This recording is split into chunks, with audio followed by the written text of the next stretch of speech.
ایک ہی کہتے ہیں کہ پہلے فتویٰ دیا کہ جوڑے تو آسمانوں پہ بنتے ہیں، جوڑے کوئی آسمانوں پہ نہیں بنتے ہیں، یہ جملہ کہنا غلط ہوتا ہے۔ آسمانوں پہ بننے کا یہ لفظ کہنے کا مطلب یہ ہے کہ ہم یوں تصور کریں کہ اصل میں تو جوڑے اللہ کی مرضی سے بنتے ہیں۔ اللہ نے جس کے لیے جو عورت مخصوص کر دی، جس عورت کے لیے جو شوہر مخصوص کر دیا، وہی اس کا شوہر، وہی اس کی بیوی بنے گی، کوئی اس کو ختم نہیں کر سکتا اور اپنے وقت پر ہوگا۔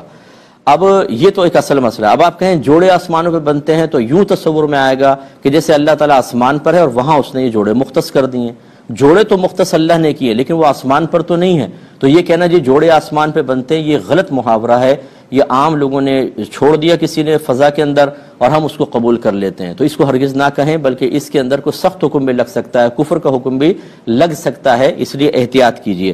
دوسری بات یہ ہے کہ بالکل ایسے ہی ہے، اللہ تبارک و تعالیٰ نے ازل سے ہی فیصلہ فرما دیا کون کس کی بیوی بنے گی، کون کس کا شوہر بنے گا، کس کی شادی نہیں ہوگی، کون کنوارا مر جائے گا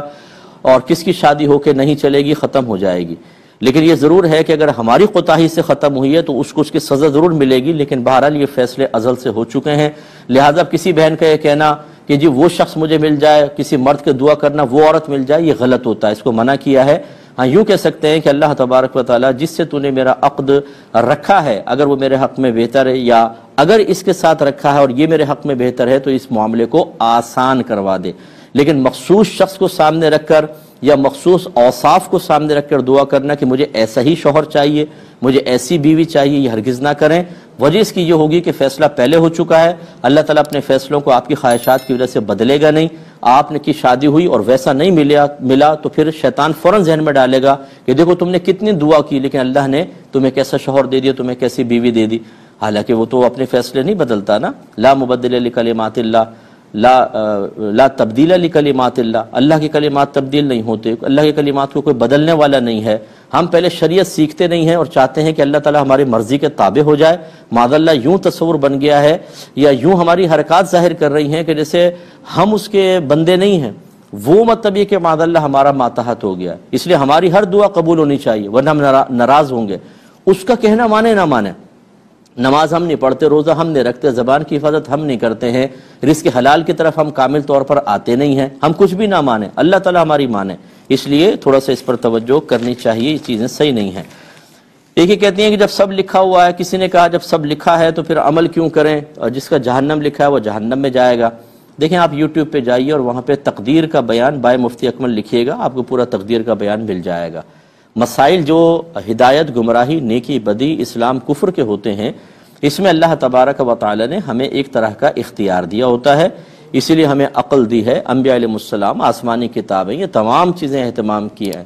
جو ہدایت کی طرف لے کے جاتے ہیں۔ اس کے علاوہ کچھ رکاوٹیں بھی پیدا کی ہیں، جیسے شیطان ہے، نفس ہے، دنیا ہے، مخلوق ہے، اور یہی تو ہمارا امتحان ہے کہ ان چیزوں میں آپ چاہیں تو اپنی مرضی سے کفر اختیار کر لیں، آپ چاہیں تو اسلام اختیار کر لیں۔ اب جب آپ اپنے آپ کو کنٹرول کر کے شریعت کے تابع رکھ کر اپنے آپ کو اسلام کے قریب رکھتے ہیں یا اسلام قبول کرتے ہیں، اس پر آپ کو انعام ملے گا، اور اگر آپ دوسری طرف جاتے ہیں تو یہ اللہ کے زبردستی لے جانے سے نہیں ہے، آپ اپنے قدرت و اختیار سے گئے ہیں، اسی کی آپ کو سزا ملے گی آخرت میں۔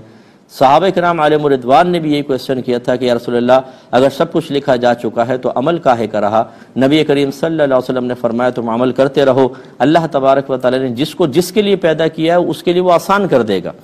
جس کی تشریح توضیح یہی ہے کہ اللہ تعالیٰ نے جو مطلب یہ کہ معاملات وہاں لکھے ہیں لوح محفوظ پر